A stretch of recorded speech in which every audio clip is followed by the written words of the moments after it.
పాడు గ్రామ ప్రజలకు, తెలుగుదేశం పార్టీ నాయకులకు, కార్యకర్తలకు, జనసేన నాయకులకు, కార్యకర్తలకు, ఇక్కడికి వచ్చేసిన మహిళలకు ముఖ్యంగా పేరు పేరున నమస్కారాలు తెలియజేసుకుంటూ, అన్నా నాకు 2 నిమిషాలు టైం ఇచ్చినారు పందిపాడు వాళ్ళు.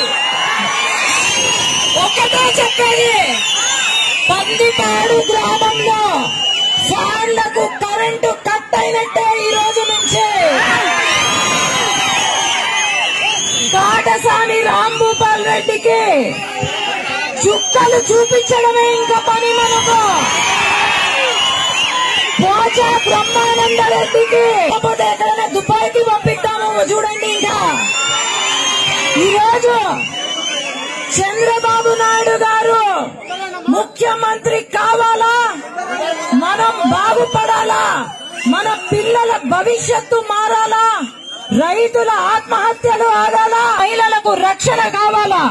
కాబట్టి ప్రతి ఒక్కరం కూడా పేరు పేరున నేను ఒకటే రిక్వెస్ట్ ఏంటంటే, ఈసారి 5 సంవత్సరాలు అనుభవించాము, ఇంకా చాలు, త్యాగాలు చేయడం చాలు. కాబట్టి అందరం కూడా 2 ఓట్లు సైకిల్ కే.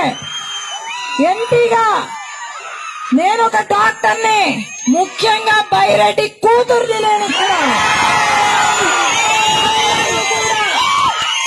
నేను గెలవాలి అంటే ఓటు వేసి మీకున్న సమస్యలు పార్లమెంట్ లో మాట్లాడటమే కాదు, సమస్యలకు పరిష్కారం వెతికి కేంద్రంలో నిధులు తీసుకొని రావాలంటే ఇక్కడ ఎంపీ అలాగే చరితమ్మ చాలా కష్టపడుతున్నారు.